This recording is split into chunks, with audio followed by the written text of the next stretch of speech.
controversial plan around the $3 million cap on your superannuation Yes. and the unrealised gains. Well, wait a minute. No, no. Come on, Jim Chalmers is telling us that's for health and for education services. He didn't say it was for paying off students' HECS debt, but we all know it goes into one bucket. I will keep the cynic in me going quite strong in the fact that, and not only that, the fact that it's only 0.5 of 1% today, as most people want it, in the next 10 years, it'll actually go up to about 1.9%. In the next 20 years, it will be 1.9 million people paying their way. Oh, but he's telling us unrealised gains. He's telling us where's that money coming from? From the super fund. That if you're having to pay a tax on unrealised gains, you have to capitalise gains. Hey, normally it's me taking it on the government, but yes. Oh no, when it comes to this it's a dumb idea. Taxing unrealised gains. Realised gains, go for it. Realised gains, we get the story, but the fact is that we'll have to be selling assets to pay for unrealised gains. Yeah, it's just a horrible. It's a dumb idea. We'll come back to stupid idea. We're running out of time. 2 minutes. So the next thing that you were talking offline, we need to talk about now. Yes. Are the banks going to pass it all through? So this is my prediction. So it's either going to be today's 25. We're assuming we're making a prediction that's 25, could be 35. We put a rule under 50. Won't be 50, right? So that would, both of us will fall over. We'll quit. We'll know nothing about economics. Yeah, correct. It's if they drop 50 basis points. No, that Michelle Bullock should probably also quit because of communication, which has been really good. That's what I meant. That's why it's not going to happen. It's not going to happen. Would just be completely shocked. But the board will just lose all credibility. Okay, so here is my thesis in terms of why I believe it's going to potentially. That I reckon the big banks, one of the big four banks, is not going to pass on the full rate cut. I'm anticipating that it's a 25 basis point. They'll hold 0.5 back because they've got net interest margin problems with all of the cash splashing that they did. So can I name the one I think is not going to do it? Okay, go for it. ANZ. You think ANZ has to potentially be the one that doesn't pass on the full 25 basis points? So their net interest margins at their last update was 1.5 and a bit %. All right. So that's my pick. All right, so let's now go and have a look, and we're just going to bring up 15 seconds. Very close. We're still watch that space. That will be the big blow. I think they'll actually all go. It will be the next one we can have that debate on. But I genuinely think that politically this is the time to do it. This is politically the time to do it because the government's just won, so they're not worried about coming into an election. So let's hit this refresh. Oh, are we a fraction early? We would be one of many people clicking refresh on this. Oh, there it is. So we have got 25 basis points. Yes. And down to 3.85. So I'll get out my green texter and I will start going through the statement because that will be the big part here now is what the statement actually has. As expected, you can see on the chart, we now have a cash rate of 3.85% from 4.1%. All eyes now on how that statement looks. So maybe we should bring it up and sort of start reading through on screen because they have been so very strong, very, very strong on data dependent. So first and foremost, before we go through the statement, yes, it probably also makes July interesting because the July meeting is the 8th. Yep. Between now and 6 weeks' time, so July 8th, there isn't really any more data. No. So it probably makes May and then August the interesting one because August will then, all of the second quarter data will come through. So that's what I will assume we now need to talk about is still remaining data dependent, what they see around the geopolitical issues in the, around the world, how they see inflation tracking in Australia. And I want Here we go. Ben's going to bring this up. There's a lot of through. So there's a lot of change potentially between the two different statements. So whilst Evan does a quick study, I'll take over here. One of the things that is important for us to understand is in relation to how many rate cuts we're going to see, right? So I think that's what most people are potentially going to be thinking about. They're going to be thinking about, all right, well, we've had one earlier in the year. Now we've got our second.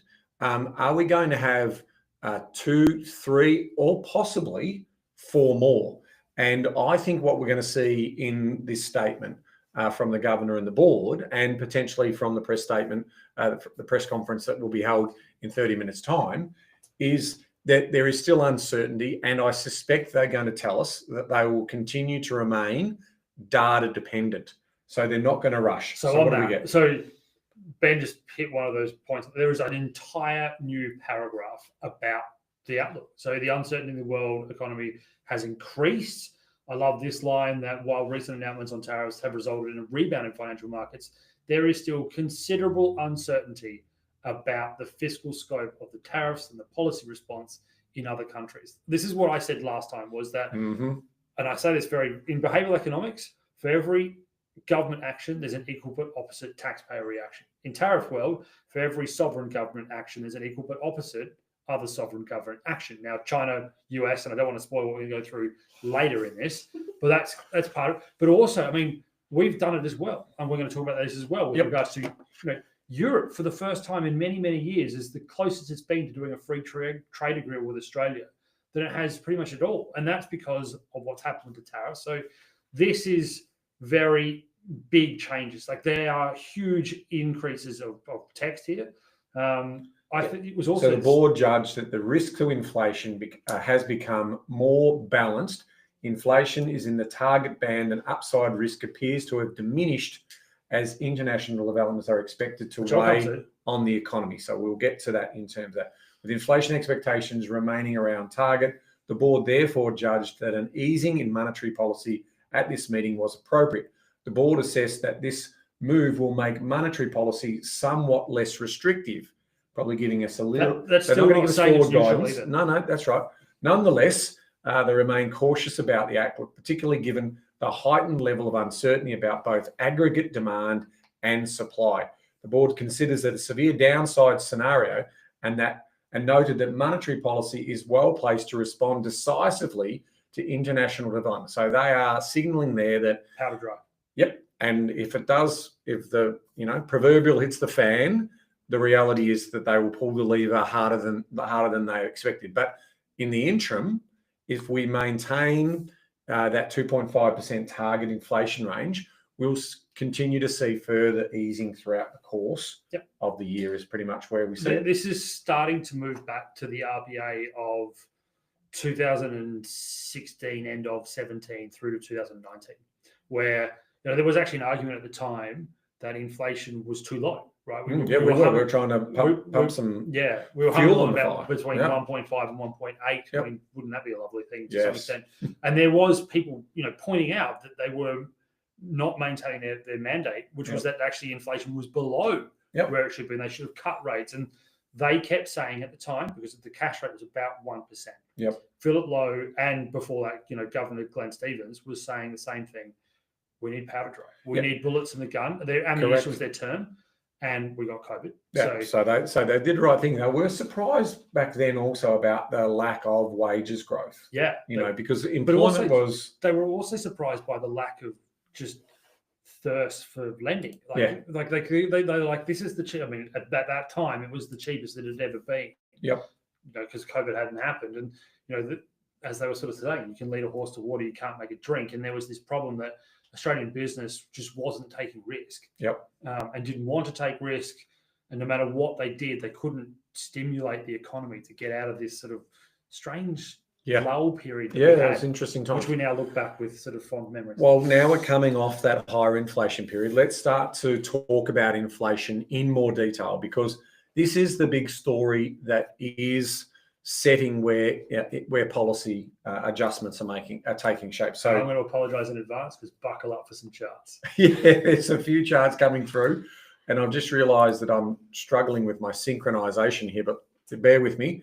I'll just read through some of the data that's coming through. So this is data from the ABS that was released on 30th of April, and it says Australia's inflation rate held steady at 2.4 for Q1, remaining at the lowest levels since Q1 of 2021. Services inflation, which is a good news story, eased to 3.7, the softest since Q2 of 2022, and down from 4.3% in Q4. Now, it was driven by slower increases in rent and insurance costs, and we know that they were in double-digit territory, so that is a good news story. However, this was offset by a rise in goods inflation, 1.3% versus 0.8 of 1%, largely due to electricity price surging 16.3% after a 17.3% decline following the second round expansion of energy bill rebates to included to all households. Food inflation also picked up 3.2% versus 3%, driven by higher costs of meat, seafood, fruit, and vegetables. On a quarterly basis, consumer prices rose 0.9% above the expected 0.8% rise, which got a few economists a little bit sort of that surprised on the upside, and marking the largest increase in 3 quarters. Now, of course, we're going to see a bit more of this in terms of the trim mean stuff that Evan's going to take us through. So first and foremost, you straight away can see the slight issue with how we sometimes evaluate inflation as overall. So take that electricity price, it is a rolling 12-month period. Yep. So you are going to get these unknown numbers where really strong months from a year ago will roll out of the data and you're going to get this massive movement down or up. The base effect. And so that's why, if you saw in the statement before, they said very clearly that why they're now more confident with inflation, I'm going to show it to you in a minute too with the rolling 6 month, is that although headline inflation might move around quite rapidly because particularly of the energy rebate and where that sits, how that will roll in and out, that it could even see, headline inflation going back up into the 3 handle rather than where it currently sits, which is at 2.4.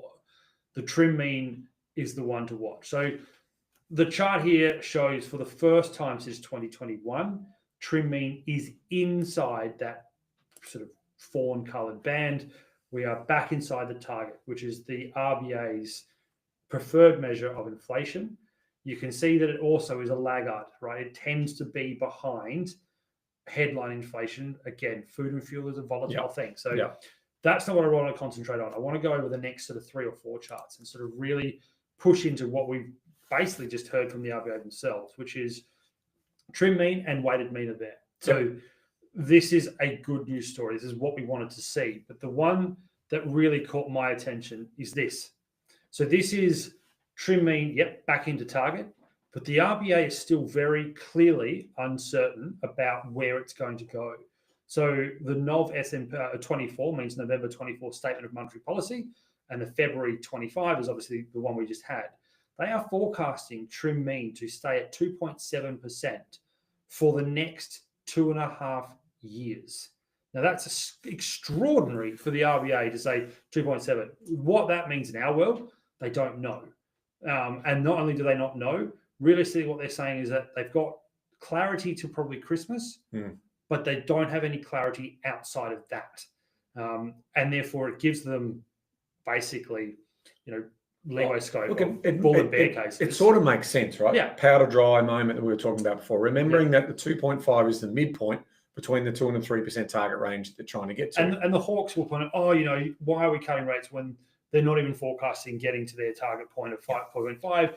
The Doves of the world saying we're back in it. The momentum's in one direction and away we go. So on the momentum, I'm going to just skip across that one and come back to that. The momentum is this, right? So if we take out and smooth out those 12-month rolling averages where big data points roll out, it actually looks better.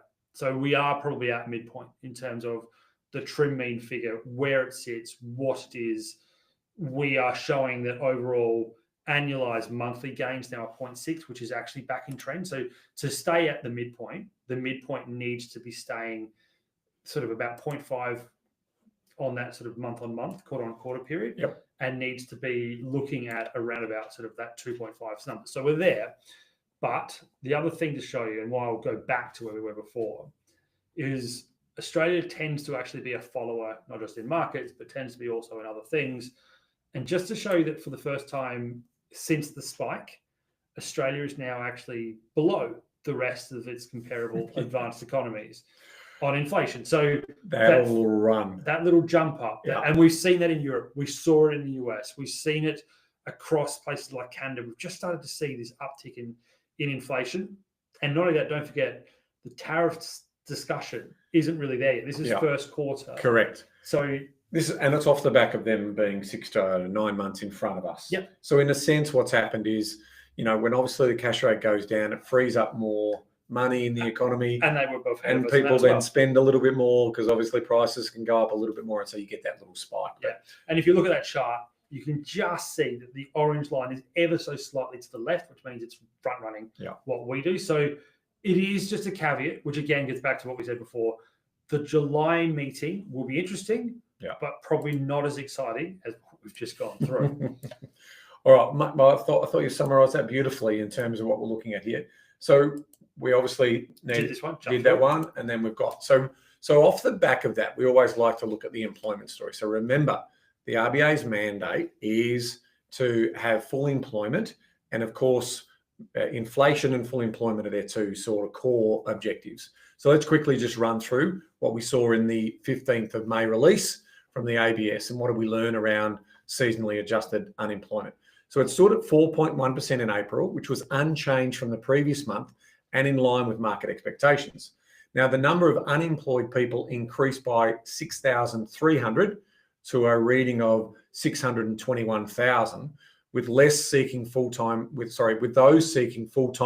jobs rising 9,300 to 433,000, whilst those looking for part-time jobs dropped by 2,900 to a reading of 188,100. Meanwhile, employment rose by 89,000. This number surprised a lot of economists, including me. Yeah, in terms of to a new record high of 14.64 million people employed. Remember, you have to work 1 hour within the month, or was it something very similar to be employed. Now that or looking for work. So correct in the market. Now there were forecasts for only a $20,000 increase in that particular number, right? Now we also had a upwardly revised 36,400 in the March result. So full-time employment increased by 59,400 to that another all-time high of 10.07 million. Part-time employment grew by 29,500 to a record peak of 4.757 million. And the participation rate, and this is what kept the unemployment rate at 4.1%, increased to a 3-month high of 67.1 from 66.8. I'm getting my numbers all over the shop in March. Okay, now this is the interesting thing, right? So we're basically saying if we didn't have an increase in the participation rate, then the unemployment rate would have dropped. Yep. And that wasn't necessarily being forecast by anyone. So it shows the strength of the employment market. We saw the underemployment rate edge up to 6% from 5.9, and monthly hours worked also climbed by 1 million to 1.964 million. So this job story is powerful, and it's potentially one of the reasons why the RBA may continue to keep the powder a little bit dry. Yeah, and so I think before we go any further, we need to ring fence this out. So this is actually really, as Ben said, strong stuff. In fact, it's more than that. It's actually quite incredible, particularly, going further in that participation rate. Women participation rate continues to make record all-time highs. So it's now at 63.9 compared to men, which currently sits at 71.2, 3-month high, not as record.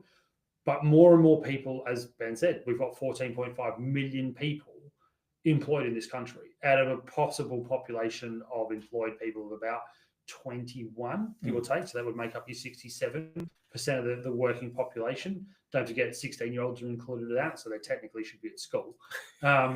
So all of that's there. What it also shows is, again, there's an underlying resistance in the economy because of public spending. I mean, 57% of the employment market, as we said before we went to the RBA, is health, education, government services sectors are a big part of that. And we saw that in the wage price data. Yeah, well, it's a good segue into that wage price data here. So we saw this also released around the middle of May. And what we got here was a Q1 result. So Australia's seasonally adjusted wage price index rose by 3.4% year on year in Q1, up from 3.2% increase in Q4 of last year.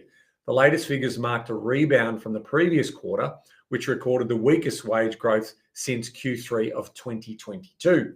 The acceleration was driven by stronger wage growth in the public sector, what we've been talking about in terms of when the government's paying. There's pressure on wages, 3.6 versus 2.9 in Q4 last year, whilst private wages growth held steady at 3.3%, which is the lowest since Q2 of 2022. In original terms, electricity, gas, water, Waste services industries posted the highest annual increase at 4.4%, followed by education and training at 3.8%, healthcare and social assistance at 3.8%. So they're above that result that we got at the 3.4. So let me be facetious again on that, right? Electricity, gas, water, Essential services. and energy, electricity being the highest, energy rebate Mm-hmm. being passed through. The way it works is that the government's paying the energy provider to give you a 15 to 20% haircut, right? That's how it works. So instead of you getting it in your pocket, 60%. Energy costs have gone up 60% in the last decade. yeah. So what they are doing is that so that you don't see that increase, Mm-hmm. they have been giving the retailer energy provider the cash injection, Correct. and therefore on your bill it They've been appears taking it cheaper. off. Yeah. But the government's giving the money, and guess what? They're passing it also on to so employees. they're keeping their employees, Yeah. and blah, blah, blah. Because at the end of the day, it's an essential need, and government's the buyer, and government is the buyer on behalf of Perpetual us. wheel motion. Inflation. So goes yeah, up. that's my facetiousness. Is that when I saw this, it fascinated. Second thing to sort of say, what this chart is possibly also missing out on is that if you stretch it out over 20 years, we still are at above the historical norm by about 0.5 of 1%. Mm-hmm. It's also now, with the inflation figures in there, the largest real wage growth that we have seen in 15 years. Again, and so Labor will claim credit for moving wages, but this is still something of a concern for the RBA in terms of whether we have a wage price spiral issue coming out here. Now, they should take comfort in the fact that it's predominantly public sector money, and that's why we're also seeing in New South Wales a lot of these protests in public sector jobs. They're looking for big increases, and the Premier saying you're going to send the state broke. Don't worry, Victoria's already broke. It doesn't stop Victorian governments from spending the money. There's my jab at them on their budget day where they threw away more money and wasted more money. $194 billion. $12 billion a year in interest repayments at peak debt. Just ludicrous in my mind. Anyway, main industries contributing to the quarterly rise was the roles in healthcare and education and training. On a quarterly basis, wage prices climbed by 0.9 of 1%, up from 0.7 from the previous quarter. So they'll take some comfort in that number in terms of that increase. But we'll keep an eye on this because this one could be a derailer for us because we've got to keep wages growth in line. If inflation's coming down, hopefully the pressure on wages growth will ease because we've got to get that balance right. But whilst there's full employment, the reality is the market of supply and demand. If you're looking for good people in your business, potentially you're going to have to pay to have them stay or to attract new people to grow your business. But let's move on to good segue into consumer sentiment. And what did we see in terms of the Westpac Melbourne Institute consumer sentiment reading for May? We saw it increase to a reading of 92.1. Now, the index has recovered a third of the April tariff war related falls in terms of confidence. And we saw solid rebounds in views on financials led by share market rebalancing. I wouldn't call it really a rally. It was trying to recover from the collapse it had off the back of the big turnaround. If you timed that well, if you got out, you would have made a small little fortune. Anyway, and obviously lower fuel prices. Oil prices are at lovely levels. They've got an 8 in front of them at the moment. And even 7s or 6s, has it? So Brent is $60 a barrel. We buy the Singapore crude price. What are we at? Tempest, which is currently 71. Thank you. Very good. And which means why at the Bowser you're probably seeing across the country about $1.50 to $1.55 average. Oh, I wish I maybe put my premium fuel in my car, diesel. Benign inflation shores up consumer expectations. So we are seeing here that in terms of the economists who did this report, he said that benign inflation is shoring up consumer expectations. So we would expect to get a bounce in the next consumer sentiment update that we'll get next month. The question that'll bring, if we go back to that chart. Stay here. Yeah. Don't forget, 100 is between optimism and pessimism. So we're still more pessimistic. We saw that big leap up after the February rate cut. Do we actually go through 100? That will be the question. 8 points. Oh, yeah, it's a good one. It's a good question. Yeah. So not only that, the election is done, right? So that is out of the data as well. As I said before, the last one is that it doesn't matter who gets voted in. There's actually a honeymoon period of about 4 months with confidence after an election. So no election result, doesn't matter who won, and a rate cut. So what's going to be our saving over the course of the 12 months if we factor in another couple? So if we factor, so the average Australian mortgage is 660,000. Yep. Which means today we'll bring that down by $100 a month. Yep. If we get that third one by the end of the year, not taking in the possibility of the fourth, it's $3,300 for the two. For the two, plus the possibility of one more. Yep. So, I mean that's meaningful. That's meaningful. I mean, the interesting 3,300 is meaningful. Yeah, interesting data that came out of CommBank last week when they did their quarterly update. They actually found that only 14% of their owner occupiers have refinanced their direct debit down to the minimum standard rate. So most they're people still paying their mortgages off quicker. Yeah. So we call that banking, right? So they're banking the interest rather than actually spending it. So that will be the other question: is that do people feel that they're actually now not only are they getting out of the cost of living crisis, but are banking their money into an asset that is worth something rather than paying out? Good point. So I wanted to highlight the two other things that we obviously monitor closely around property sentiment here. And so the first one, time to buy a property, you can see that that's increased naturally. And so we're now seeing still in a pessimistic area, but a 17.7% year-on-year improvement. Now, the house price expectations, we've talked about this before, but if you're new to this update, people in Australia predominantly believe that house prices just go up and up and up, right? And that's what we're seeing in the average number there, which is tracking it over its historical term of this measurement, which has been several decades now. But look where it sits right now at 155. It is down 3.5% from its peak, which was 161. But the reality is that there's no doubt that as interest rates come down, Labor's 5% deposit policy is going to add fuel to demand. So we would expect that affordable areas around Australia will have some upward pressure on prices over the coming 6 to 12 months as rates come down, borrowing power capacity. So you'll start to see that movement. So we're pretty confident that this is a rising tide lifting most market ships. There will be some markets that will perform better, certainly in those affordability markets. And if you look at the demographics of your age profile, if they're in that 25 to 35 range, that's going to be a lot of first home buyers coming into market. So that in some respects is a good news story because we believe that every Australian should own their own home. It's vital. It's the best tax vehicle in this country. It's now even better than super in my mind. Yep. And with the changes that are coming, basically it's never taxed at the moment. I think I've got an argument there to say there should be a little bit of tax on your owner-occupied property. It's a story for another day. Let's keep moving because we'll be here. Yes, that's a good debate. I like that one. Yeah, I'm happy to have that one because I think at the end of the day, I agree on that.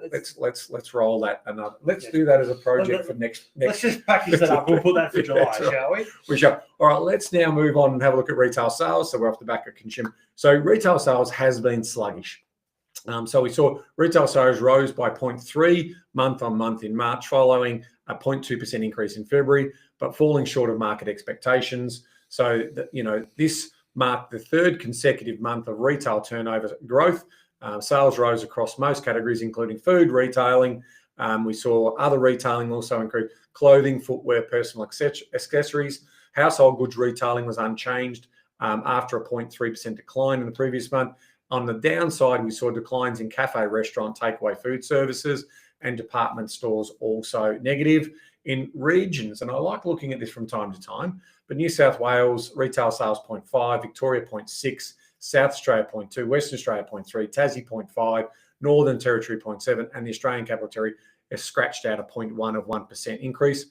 Everyone except for Queensland who had a decline of 0.4 of 1% in that. Now, remembering when you think about per capita, still not going in the right direction. It's not as strong as it needs to be. But to your point, we'll start to see households banking some of those savings, but a little bit more discretionary spending might creep in there. And that this is always a laggard effect. So that we are still probably actually seeing spending habits from October coming through. So discretionary spending is the last thing to move. And that's what the RBA will talk about with the fact that they are always 6 months behind. And that's probably where we are, which is that we are 6 months behind in retail spending. It's always that sort of laggard gorilla, as I like to look at it, which is we are still not confident enough to start saying, actually, the release of the handbrake for the RBA, the change in fiscal policy is going to positively affect me enough to have the confidence to actually start spending. But, and I will say this, don't forget seasonality, end of financial year sales, all that kind of stuff. So June's always a bit of a problem because it distorts. Same with the start of the financial year in July. So just, you might see this big pop up and, it's around the interest rates, and probably not. It's businesses doing what they need to do. And considering that they obviously, again, another possible policy came through, the instant asset write-off got jumped up as well. So more spending. More spending, 20,000 instant asset write-off. Okay, so we look at the consumer, what they're doing, and that obviously informs business and their confidence and their conditions. So we saw the NAB Business Confidence Index rose by to a reading of negative 0.1 in April from a marginally revised negative 0.2 in March, reaching its highest reading since January. So that's confidence. That's one way of putting it. It's still in negative, but sentiment was mixed with a sharp rebound in manufacturing and a modest gain in wholesale, construction, finance, property, and business services. However, business conditions, they eased from to a reading of 2 from 3, dragged down by falls in profitability, because obviously their input costs are going higher and also wages costs are going higher. So profitability is negative 4 versus negative 2. So they're taking the hit. So they still want the business, but they're taking a hit on profits. And sales was a reading of 5 versus 7, whilst employment remained steady at a reading of 4. Conditions weakened in mining, transport, and utilities. Forward orders were stable at negative 0.3 amid a sharp fall in capital spending, 1 versus 6, and a dip in capacity utilisation, 81.4% versus 82.8%. Purchase cost growth was rose by 1.7% from a reading of 1.4, and labour costs steadied at 1.6. Now, this is where it gets quite interesting. Both product and retail price growth accelerated, the latter increasing from 0.9 to 1.4%. So we saw from the Sally Ould, who is the NAB's new chief economist taking over from Alan, what we saw there was both business conditions and confidence remains weak. And she highlighted the risk in the economy is, struggling to sustain the momentum that we saw in 2024. So they are basically saying, if we don't get this little sugar hit from lower interest rates, the economic outlook and the growth in the economy is still going to be one of the biggest challenges in terms of trying to get us grow with a 2 in front of it versus a 1. And that comes down to the fact that at the moment, business outlook is so hard to predict. I mean, we're going to come to it in the States, but it's here as well. At the moment, businesses, I've not seen so many businesses listed and otherwise just basically scrap forward guidance. And that is because... Well, how can you make any decisions? Correct. So that's the problem. He's changing the playing. When he changes it's not even the goalpost. It's actually the size of the whole bloody field. He's changing it from a chessboard to a checkers board. Yeah, like he's just making. Yeah. Anyway, we're talking about Donald Trump. We're getting to that, and we're getting it. But again, just that's why that negative. I mean, if you're a business leader, as you said, you're a business owner, and so am I. Making forward decisions at the moment is so hard. So you're not making consistent 6, 12. 24-month period. You're making monthly decisions because it's that fast. We like in business, we like predictability. Yeah. We like the goalposts not getting changed. We like regulation not changing. So any of those types of things have unintended consequences. Anyway, let's get into property. I want to just quickly summarize the quarterly results because the month can move around a little bit. We're seeing obviously Sydney back into growth, Melbourne back into growth, Brisbane still holding good growth, Adelaide still growing, Perth still growing, Hobart growing, Darwin a standout at 3.4%, Darwin at 0.6%. So we will continue to expect to see, rises of around 0.5% in terms of month on month, and that's going to push up those overall returns. The other thing we also like to just spend a bit of time just thinking about is, and I'll push this chart out a few extra years rather than just looking at the sort of last 12 months, 24 months. I've pushed this out to a 5-year chart, and you can see when interest rates got down to basically 0.1 of 1%, we're off to the races in terms of property prices and spending. And that's obviously then when APRA put the throttle on with the 3% buffer, and that cooled off the market a little bit there. And obviously we went into COVID, the COVID recovery, but then that cooled off as interest rates and inflation took off. Firstly, supply, then demand-led inflation. So that's what we saw. So we just want to note that the owner-occupied value of loan commitments for dwellings in Australia declined by 2.5% quarter on quarter to 53.2 billion. And then we also saw declines in in investment lending, and we saw first home buyers also down on quarter four results as well, negative 3.2 versus 1.1. Now, I won't bore you with the broader numbers, but when you start to think about it, the reason why the percentage gains are so big over the year-on-year numbers is with the fact that, we're talking about that base effect. So we're sort of saying here, when you think about the results from the year before to these results, they look really strong, but in the global scheme of things, we're not even back to, those peak lending periods. But I suspect we will start to see conditions in the mortgage space improve a little further. All right, let's now wrap up with a focus on productivity. This is one of Dr. Chalmers, our treasurer, has come out and talked about this is his number one priority. And I couldn't agree with him anymore outside of spending less. All right.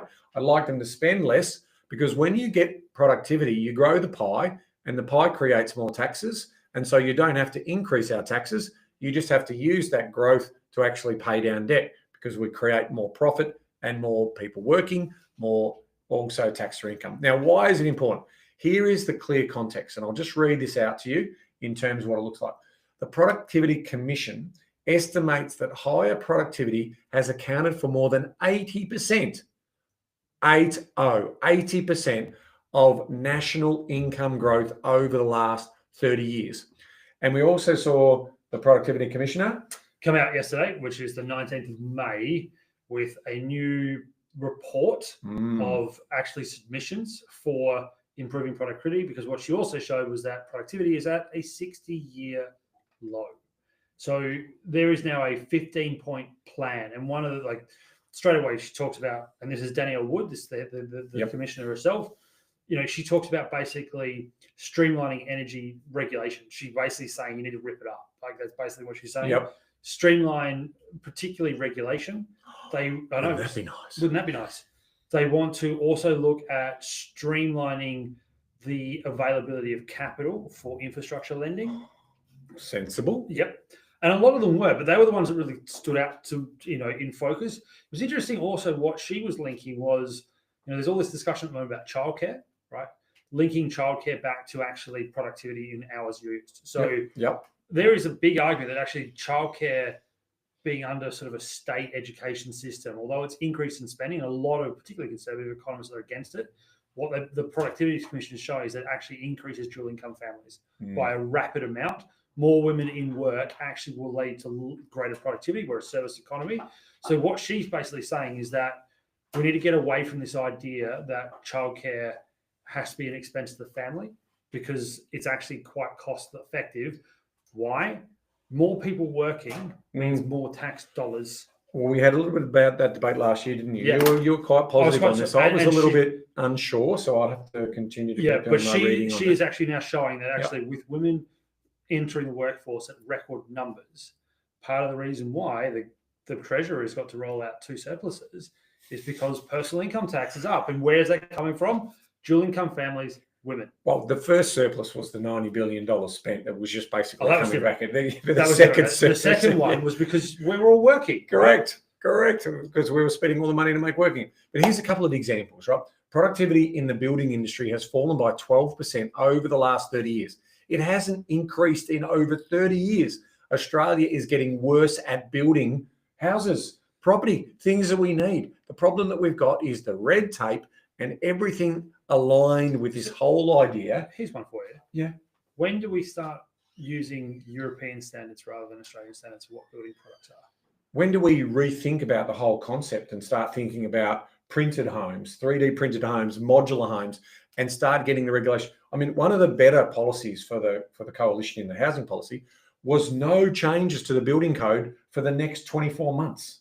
Just no changes. In other words, stability. So we can then start, designing things that fit the building code, because you change the code and all of a sudden our tooling and everything that we want to do in terms of making it more productive and more efficient to actually build, we've got to go and change it because you change the code. Yeah. And so when do we accept fabricated house? Oh my God. And what about energy standards? Yeah. Like now we want these 7 best stars? energy. Yeah, like crazy, absolutely mental decisions that we have to make. Now, here's another example. Obviously, business versus government on the productivity front. Businesses try to drive productivity. They really do. But government policy, they're the rule setters. They set the rules of the game. They set the boundaries and they also set the incentives in terms of what's possible. So at the end of the day, productivity is the responsibility of the frameworks of government. So smaller governments with less regulation actually generate a lot more productivity, which generates better outcomes. So here's some further examples. Productivity outcomes across health, education, and public services. Who funds most of these things? Tax governments. Governments basically spend on health, education, and public service, and they've been abysmal with an 18-year low in productivity. So that just again goes to show you, we had a problem over here, so let's put some more regulation in around that, and so that's gonna make sure everything's okay. It's also more money, right? Correct. So there's always been this argument, more money at education will get better outcomes, which we've shown is not necessarily the case. And it's the same with health. Get out of the way of business and watch magic happen. But it's not just that. With health and education are a fundamental part of how you improve productivity. Mm-hmm. I don't completely agree with that. Yep. Education is essential. Absolutely, it's essential. So to some extent is health. The catch that we have now is that the way that we not just fund health, but how you have access to it and who falls under health is the problem. So the aging population is the bigger draw. Yep. And so one of the productivity arguments about health is that, start talking about health in the home, right? Yep. Don't have to pay as much hospital beds, right? Yeah. Don't have to have as many regulations around that. Don't have to have as many administrators in a hospital if you can do health from the home. Virtual home. Clever. AI health. Yes. All of these things, they will be helpful. So these are the productivity gains that can happen and still keep the level of care that the community expects. But money isn't the answer to everything, right? And that's, I think we've seen that in a lot of areas. You throw money at everything, it doesn't work. So let's wrap this up. It's probably not really a special focus. It's more like a rant. Yeah. But let's finish off by... Because we have now been talking about Australia for exactly an hour.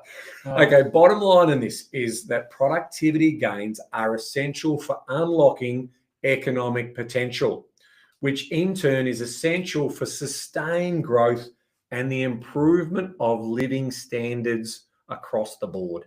So it absolutely, people argue about the trickle down. Now, this is slightly different in trickle down economics, but the principles are simple.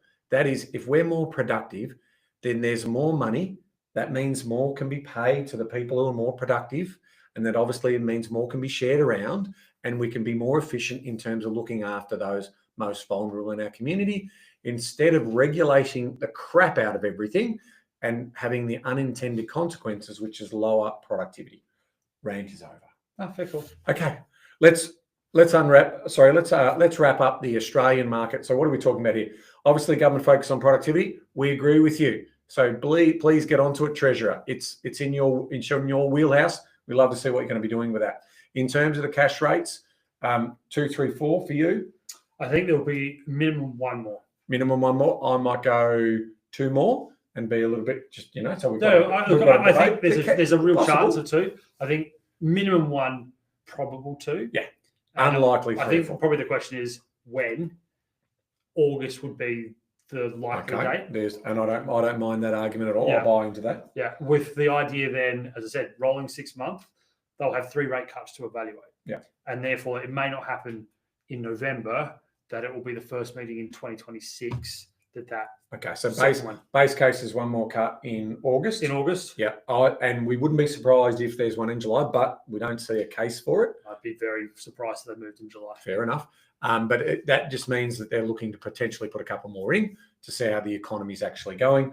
As I said to you, if it's not today, and maybe our team can find out what some of the banks have announced in terms of whether they're passing on the full 25 or 20, that would be interesting before we close out today's show. I still think they will. I think they have to for this one. Yeah. I agree, though, the debate for the next one is up. Oh, yeah. And again, live. if there is going to be one that's going to be the anger one, it will be ANZ, because they are the ones with the lowest margins in their book. Good call. And now, obviously, from a property point of view, we do expect prices to have upward pressure on them based on where the market's at and the demand side versus the undersupply that's currently in Australia. All right. And now we've got fiscal policy that we know is around supporting housing, because 5% to 15% government guarantee. It's going to happen. Right. So ultimately, here we are. Now let's look at the US, and we want to update here on the Trump experiment. So good 55 minutes of that one. Yeah. Buckle up for the next 25 minutes. Oh no, we started sort of 2:20. We're just under 52 minutes. Yeah. All right, here we go. Trump experiment. Right, 90-day pause. This is where I might do my rant. Keep going. Yeah.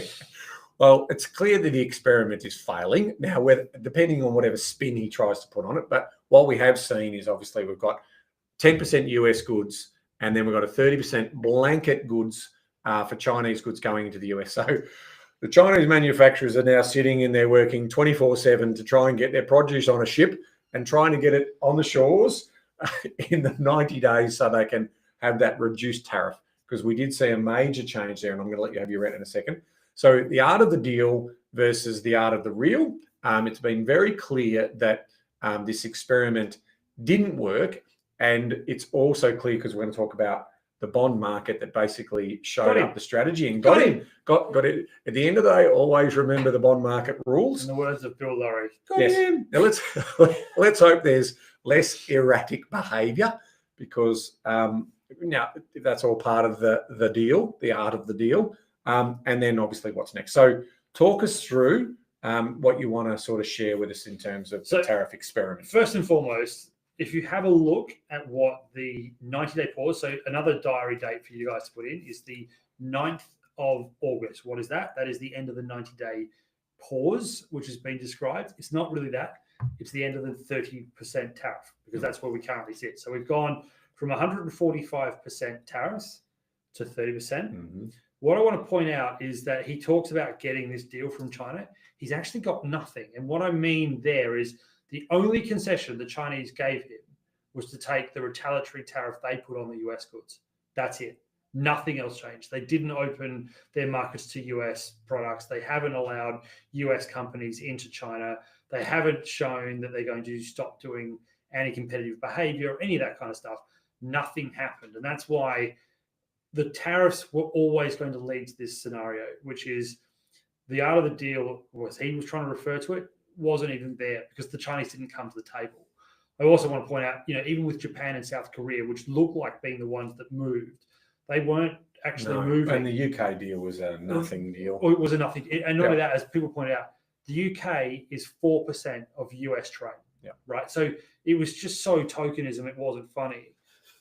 And that brings me to what really happened, is that Liberation Day created such ruckuses and such a disruption to global trade. I mean, as you know, the jokes were being made far and far between. Australia was involved, so Marshall Islands, where basically it's a independent island that we technically have sovereign nation over, that only has penguins on it, produces nothing, it has no production, somehow had 100% tariff on it. Norfolk Island, which is also under our jurisdiction, wasn't getting the 10% that we have here in Australia. They were getting 29%. Where the hell did that come from? But again, putting that sort of facetiousness to one side. Maybe they take the crayfish. Maybe they do. Maybe they still make their shits with. Or maybe they get 2 crates of wine a year, possibly. Yeah. But this chart is what I wanted to really highlight, is that this is what got him.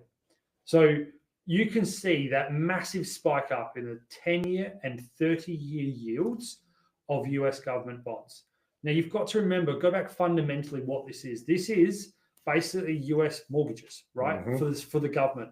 This is for 30 years of borrowing, they have to pay 4.79% on that 30-year bond average. Now, it at one point got up to as high as 4.81.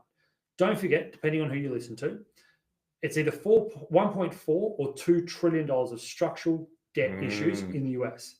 So if you're having to pay an increase and are issuing new debt of $1.4 trillion a year, all of a sudden your affordability goes through the floor. And that's what happened here, is that all of a sudden the guardrails that normally would be Capitol Hill, so Senate and the Congress, or the Department of Justice, or the DOJ, or even the Fed, which was sort of also dealt to the side, those guardrails might not have caught him, but the one that got him was the market, because all of a sudden he had to back away because he was making the US unfundable, is the term. Well, I think Scott Besson had to go and have a chat with him and say, hey, our latest debt offering, and the rumors have it was that there was a group of bond buyers out of Japan. The script wasn't filled, and that's just never happens in the US, right? When they issue the debt to be filled, basically they couldn't get it away, and that's what spiked the 10-year and the 30-year bond. And it was at that point that all of the potential Doge money that they were potentially saving and so forth, but with their debt is around, if I've got this correct, it's 7% of GDP. Yeah. In terms of their cost of service debt is around that sort of level. Now that's forecast to hit 9%. Yeah, is it 6.7 trillion? Have I got that right? Yeah. So that's $6,700 billion. That's a trillion. So a billion is 1,000 million. 1,000 billion. Sorry, a trillion is 1,000 billion. Yeah. So we're talking basically the market got him. At the end of the day, they had to ease off and then they had to change tactics. Now, obviously, on your next slide here, you're seeing that there is absolutely an uptick in terms of the tariffs. Yep. And so he will claim some sort of victory that it was part of the art of the deal. And, we've now got an extra $100 billion a year. But you just wonder whether to get that $100 billion of additional. So it makes it might be more, it might be 200. Yeah, but so the other catch with this, and what we just discussed, the last one of these updates, was the whole concept of these tariffs was that it was going to fund the other side of his promises, which is the tax cuts. Yep. Now, how can he do that? No. So the reason why it's interesting, you pointed out before, are we going to get some stability, is that he is now facing down midterm elections, which are in November next year. Now, he's got a big tax bill. He's got his big, beautiful bill in Congress right now, trying to get those baked in tax cuts that you got in 2022. Yeah, so, but there's also got record spending. Yeah, so he's got a problem. He's got a problem in terms of how he does this. He's never going to reach the 150,000 tax-free threshold that he promised. Yeah. I think at best, he's going to offer 75. And even then, I don't think he can do it, because you're already hearing rumblings, particularly in the really conservative fiscal side of the Republican Party, that you can't do. No, the moderates are not supportive. They're sitting there very clearly going, we can't fund this. Yeah. Like we genuinely can't fund it. And then you look at this chart, and why I wanted to show you this is that you can see that historically it's not very high, but the reason the US has been the biggest behemoth player on the planet is that they are and have benefited from trade more than any other. I mean, we forget services and particularly technological services over the last 35 years has been led by one country, and that is the US. And they continue to rate that in. Financial services, general services, software services, insurances. They're the best at it. They are miles ahead. Education, like all of that sort of encompasses their greatest exports. But then, they've got mega companies that, in terms of fast moving small goods, they own most of those outside of Nestle. In terms of, so they do all right in terms of our share of supermarket wallet. And so what's so fascinating about what's happened over the last 6 months in particular is that you now have another scenario where right now, there you go. So I'm going to stop because we've just got some breaking news. Go on, Ben. So NAB, Westpac, Combank and ANZ have passed on the rate cut. So I was wrong. And Evan was right in terms of. I didn't think it would be this one. It would be. Oh, I thought this would be the one. It'd be tough for them to do it. Okay. We'll see what happens next. The next one, or if it's not the next one, if there is a fourth one this year. Then absolutely. But I didn't think it could be this one. There was too much going on for that to happen. Back to what I was saying. what was fundamentally lost by this whole thing, there is actually a strategic argument to be made that they could have gone very, very specific, very, very strongly at China in certain areas. I mean, there's a reason why Elon Musk is so annoyed with China. I mean, if you think about it, BYD is a carbon copy of a Tesla, just at a cheaper price. Mhm. When did Elon Musk put Tesla manufacturing into China? He did it through the tens and early sort of mid-teens.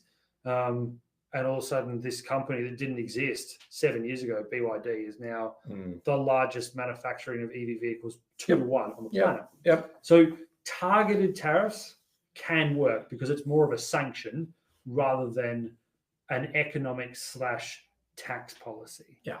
So I think Trump is going to have to eat some humble pie. He won't eat it. He will never admit to it, but that's basically what's happening here, and that's okay.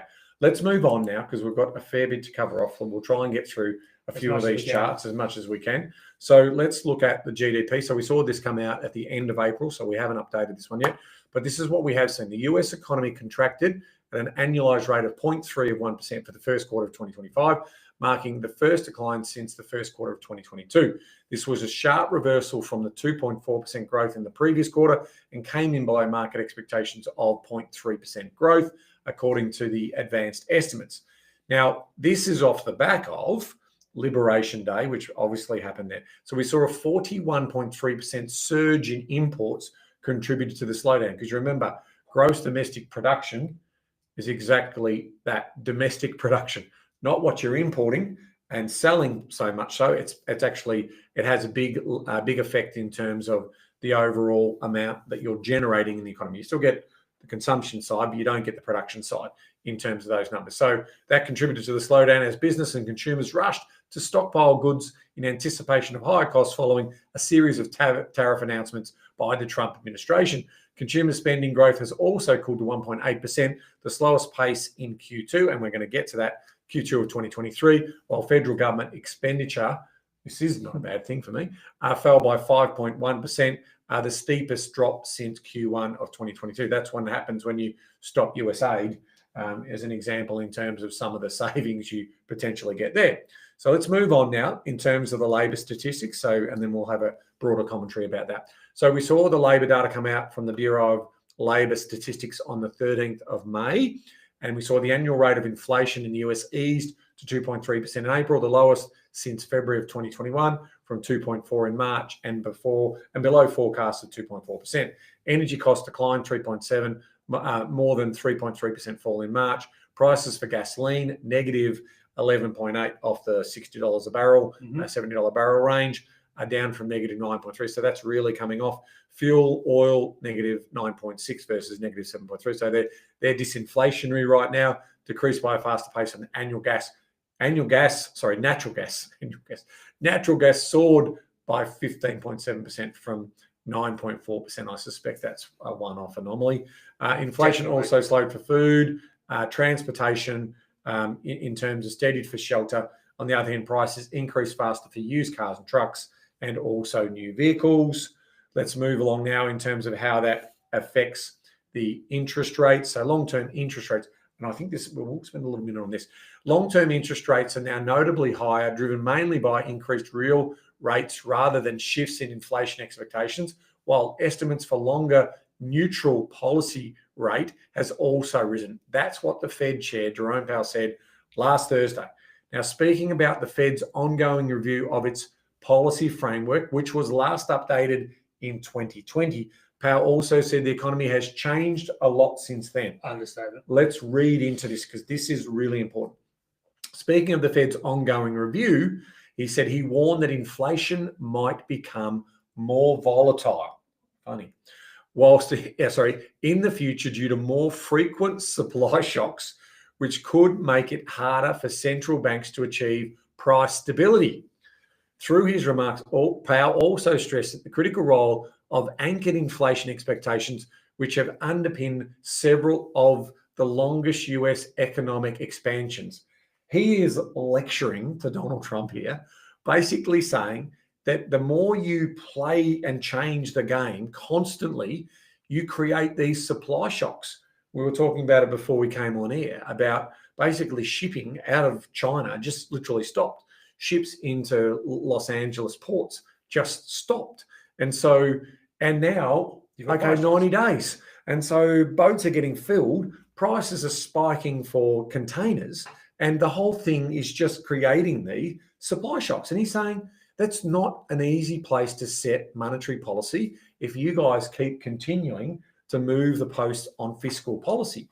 And he also just wanted to give them a reminder that underpinned longest term of economic expansion happens when we've got inflation expectations under control. Yeah. So Well, your business argument before is if you can't or see your future pricing and your future earnings and your future revenue, you're not going to make decisions and you're not going to make choice. So no capital expenditure. Yeah. The example that I kept using about, why there's been this bias strike into the States and what you talked about before with the shipping issue. So some of the big major German shipping companies have reported to the DAX that they haven't just had pauses, they've had cancellations of up to 30% of seaborne shipments from China to the US.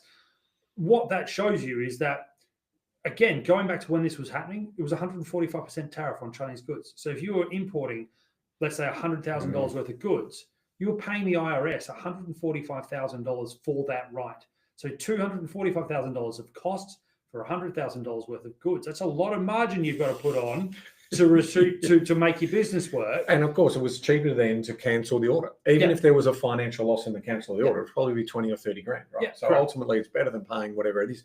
Now we've got this, a tap on, tap off scenario, and you still can't make decisions on that. No, of course not. Of course not. And so this is where the Fed's commentary is really strong here. He said, and his independence, he reaffirmed the Fed's strong commitment to its 2% inflation target, noting that without well-anchored expectations, the recent disinflation will likely come at the cost of significant job losses. What's he just described? Stagflation. Correct. So he has literally described stagflation of what we saw in the 70s, where you had rapidly increasing inflation, rapidly increasing unemployment, flatlining or negative growth. So we've just seen a negative quarter of GDP. We haven't really started to see it, but as Ben's got the chart on screen, it is starting to get a little bit of an issue at 4.2%.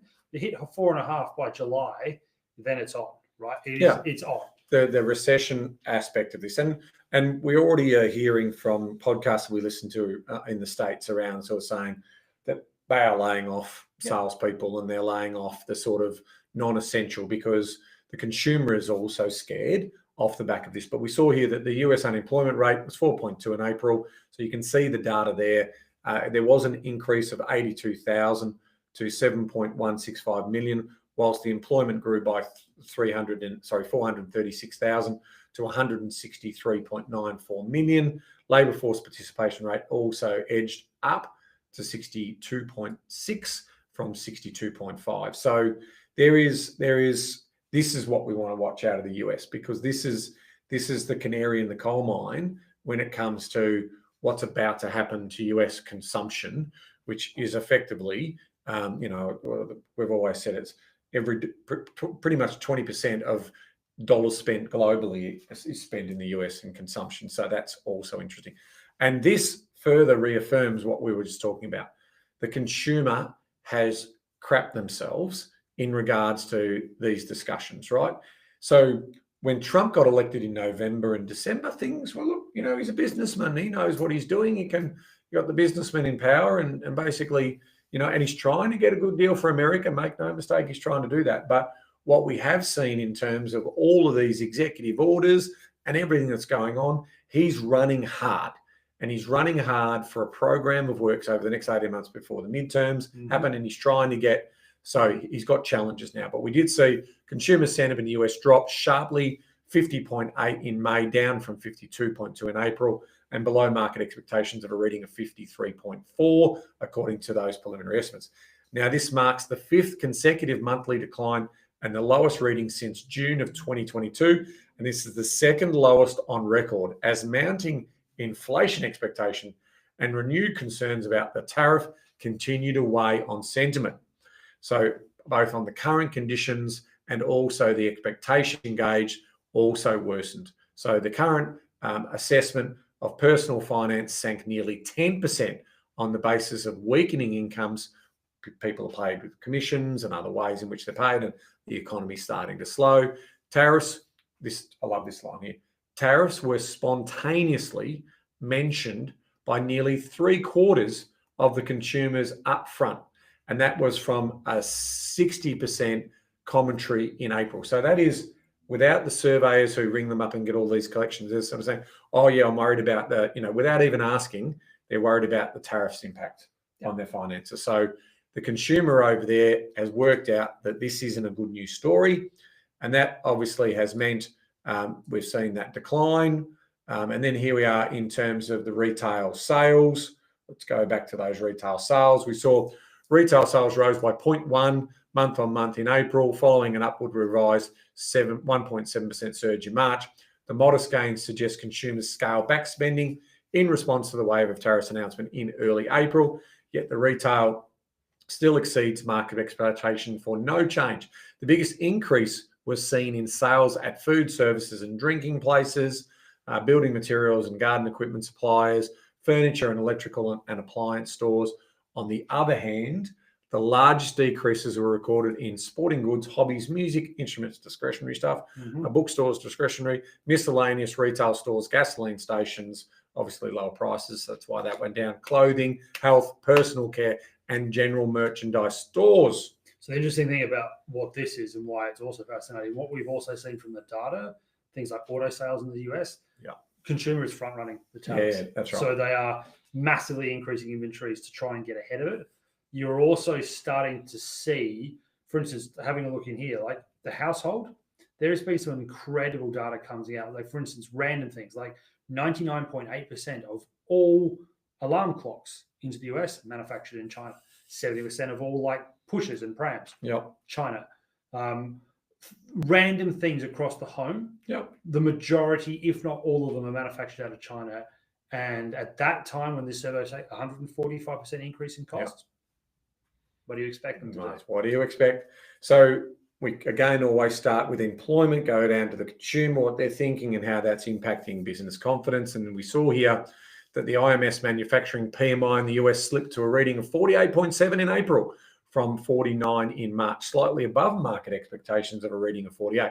The reading signaled a second consecutive month of contraction in the manufacturing sector as output shrank more sharply and prices rose further. Meanwhile, new orders declined at slower paces, hence we're putting our hands in our pockets, people, and new export orders also fell more steeply amid ongoing tariff-related disruptions. Meanwhile, the rate of job losses moderated slightly. The IMS survey also revealed US manufacturers were grappling with rising costs and margin pressure, whilst ongoing trade uncertainty was disrupting supply chains, causing shipping delays, complex duties, and frequent changes in cost structures. At the same time, they said the consumer demand was becoming more volatile, with some clients delaying orders or pushing tariff costs back on manufacturers. This is what we've been talking about. Here it plays itself out. So there you go in terms of that. So let's wrap up the US. We're seeing here that maybe we've seen the worst of this rapid shock agenda that we're seeing through these tariff wars. So let's see. Let's hope that is the case. Or there will potentially continue to be, if we get this economic flip-flopping, that will obviously mean that so-called master plan, as he'll eventually call it, whatever money he does raise, he says the US never had that before. So he'll spin the story in the way in which he wants to spin it. And the tariff impacts will start to show up more in the data in the coming months. So it is a fascinating experiment. I call it that. It's certainly one to watch. If there's going to be a recession, it's going to be at the end of this year, and that's when tariffs are here first. When the tariffs are actuals, they're baked in, and it's now creating a sustained structural change in behaviour. Now, this is also a problem for China. They're not going to get out of this lightly either. In terms of what we're seeing here around the annual inflation. They've got disinflation or deflation. They've actually got deflation here in these numbers. And so what we're seeing is the consumer price dropped to a reading of 1.1 year on year in April, maintaining the same pace for the second month and matching market expectations. It marked the third consecutive month, as you can see on our chart there, of consumer deflation, weighed by the combined efforts of ongoing trade tensions with the US, weak domestic demand, we're going to get to that in a second, and persistent employment uncertainty. Core inflation, which excludes those volatile items of food and fuel, rose by 0.51%. So they've got, I don't know, deflation there, but still not good. Holding steady for the second month. On a month-on-month basis, the CPI did edge 0.1% higher, reversing a 0.4% drop in March and recording the first increase in 3 months on a month-on-month basis. All right, so what did the People's Bank of China do? Well, they're not doing anything at the moment. Basically, they're waiting to see what plays out with the discussions with the US. They are readying themselves up for more stimulus, but they just don't know how much they're going to need until they see what basically happens there. So there's not really much more to report until we see what happens around those negotiations. Yeah, the one to watch then is what we refer to as the reserve requirement ratio, because again, Chinese economics is tightly held by the state. Mm-hmm. The amount of capital banks have to hold over the last 15 years has been slowly but surely getting smaller and smaller. So they're trying to put more money into the economy. Yeah. That is the one that is moving, and it's now the lowest it's ever been. It's now sitting at a reserve requirement ratio of 12%. You've got to remember, just before COVID, it was at 20. They had a lot of cash. So they are putting money. They're using it where they need it. Yeah. All right, so let's have a look at in terms of the unemployment rate. So we got this read on the 19th of May.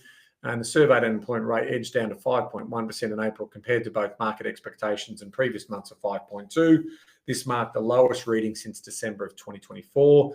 Across the 33 major cities, the urban surveyed unemployment rate also stood at 5.1%. So they're not terrible numbers, but China, that's for the size of the population, they're not great numbers. That's the problem. And again, what we're showing here is that the middle class that we've been hearing about for the last 20 years that is coming to the rescue of China is actually the one that's now feeling it. Hundreds of millions of people that they've got into the middle class. Yeah, is now feeling it. They're feeling it. And this is showing up in this chart here. Now, Evan and I were also talking about this. So what I did is I went back and did a 10-year chart because you can see here, obviously, COVID hits through this period.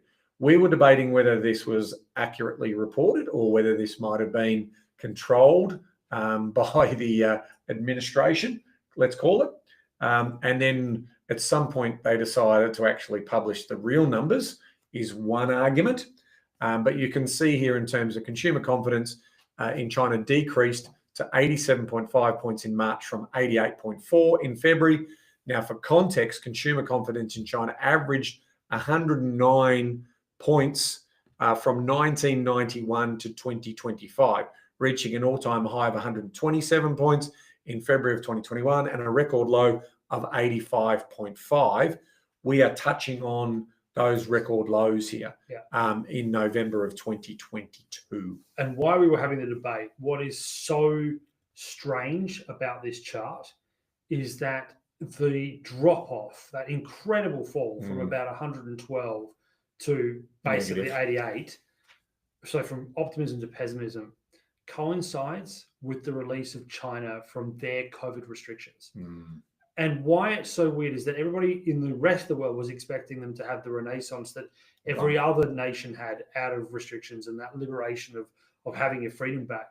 What the argument is that they actually probably were sitting at this level of confidence throughout COVID and have never got it back. Because unlike where there was huge amounts of stimulus from other nations around the world, China sort of kept things almost status quo and nothing's really changed. And therefore, you're actually now showing and feeling that COVID even hit China just as hard as it hit the rest of the world, in fact, if not worse.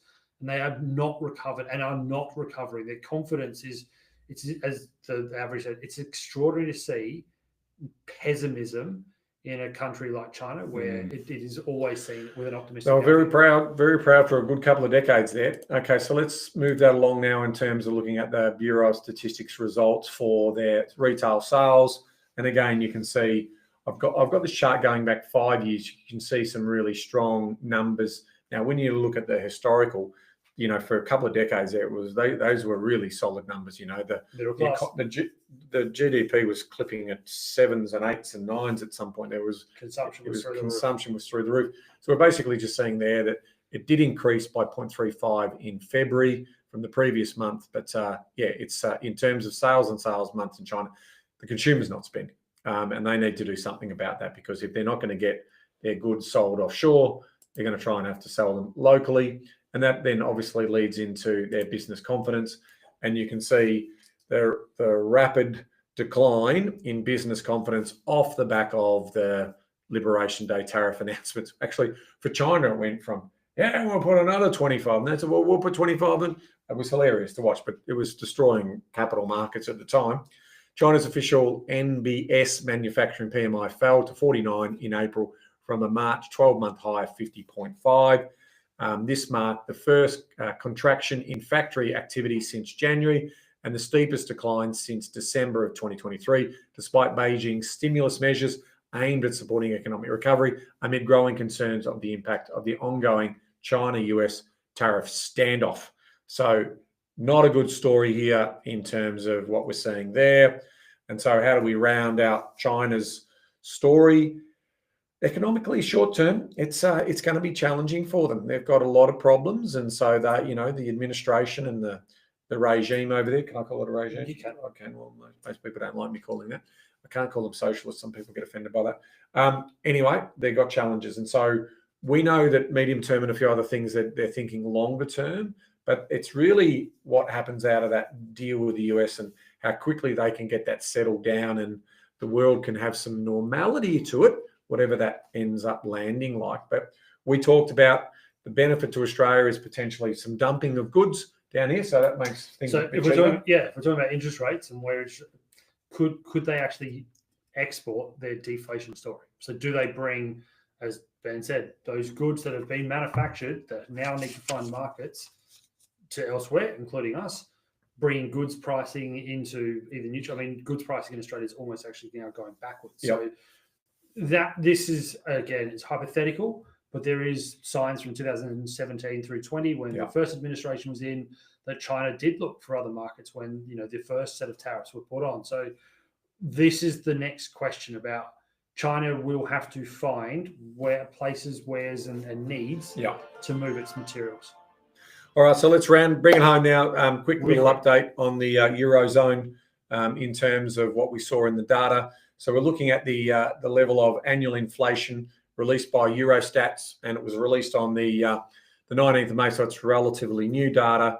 Consumer price inflation in the euro area remained steady at 2.2% in April, slightly exceeding market expectations of 2.1% and hovering just above the European Central Bank's 2% target midpoint, according to preliminary estimates.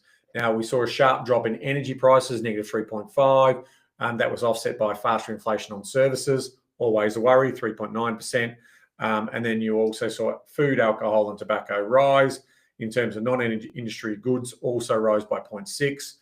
Meanwhile, core inflation, which excludes those food and energy prices, climbed to 2.7%, up from the March 3-year low of 2.4%. So that's not heading in the right direction. So they'll be careful in terms of what's happening there. Month-to-month basis, we saw the CPI increase by 0.6% in April, matching March's rise.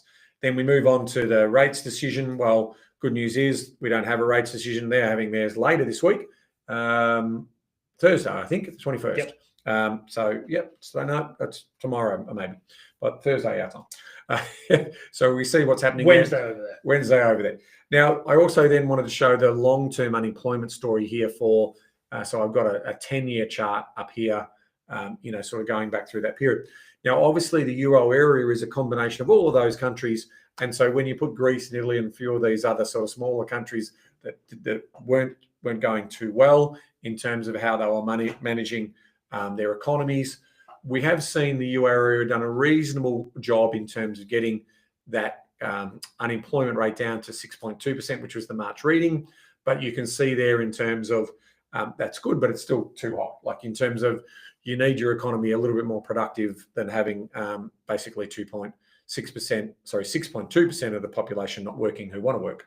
All right, then we move into the consumer confidence and sentiment story. So we have seen here, it's the chart tells the story, right? It's not pretty. Consumer confidence indicator in the euro area declined by 2.2 points to a reading of -16.7 in April, marking its lowest level since November of 2023, and confirming those preliminary estimates. In the broader European Union, sentiment also fell by 2.1% to a reading of -16. The downturn was driven by worsening perceptions across all four components: consumer assessment of their past and future household financial situation, ouch, their intentions to make major purchases, not at the moment, expectations for their country's general economic outlook. Just negative You've sentiment got to everywhere. remember, the European Union was hit as one of the hardest around the Trump administration. Yeah. So, particularly if you're a Germany or a Central European country that is a manufacturer of high-end products, cars, you were absolutely in the crosshairs, and he was making all of that noise. Don't also forget, politically, the administration was walking across to places like Frankfurt and also to Brussels and saying all sorts of fairly interesting things. So it's no surprising that the European feels quite a lot of pressure. Yeah, and I think, just quickly building on that point, the Ukraine war and now the US basically saying, we're going to end it, whatever. Yeah, and military, you guys need to, NATO forces, you need to build up your artilleries and your, weapons, and that's going to come at billions and billions of dollars of cost. So, they're going to start having to spend more money, increase their government debts as well. All right, we'll finish off with retail sales. You can see here May 7th result. Retail sales in the euro area decreased by 0.1% in March. Over the previous month, retail sales remain choppy at best. And then we then start to see the business confidence. So you can see in this chart clearly the COVID period.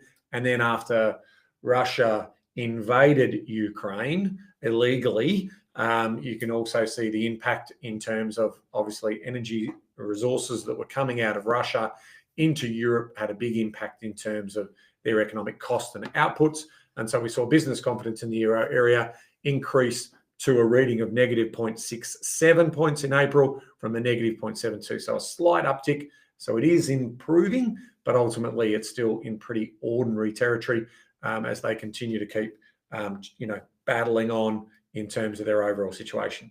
Now, I want to move on to effectively talk about the takeaways there really quickly. It's flat, it's challenging in the euro area, and that's going to continue. Business confidence is still struggling. ECB, to your point, Evan, and the government really need to think about how they're going to manage monetary and fiscal policies, and they've still got plenty of work to do. Now, before we close out, I've got some latest numbers for you around the cash rate changes from the banks, because for every day that the bank doesn't pass on that rate cut, it's worth millions of dollars in interest earned. So here we go. NAB, effective 30th of May. CBA, effective 30th of May. So 10 days from now. ANZ, effective 30th of May. So they'll get their margin creep there. Westpac, effective 3rd of June. They'll pick up 3 or 4 extra days of a couple of $100 million.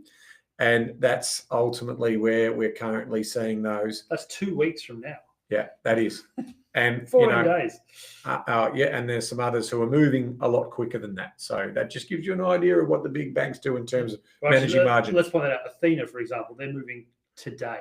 Yes. The 20th of May, they are moving officially. And Unline are moving today as well. Okay, so that's a wrap from us. I hope you've enjoyed us and you've hung around to the end. It's a big one today. That's an hour and a half. Well, these 6-week periods, and there's a lot happening in that 6-week period. We had the equity markets collapse and rebound. We've had an election. We've had all sorts of things going on. So we will see you again on the 8th of July. Until then, remember, knowledge is empowering, but only if you act on it. And thanks for sharing your time with me, Evan. Always looking forward to seeing you on the 8th of July. Till then, keep well.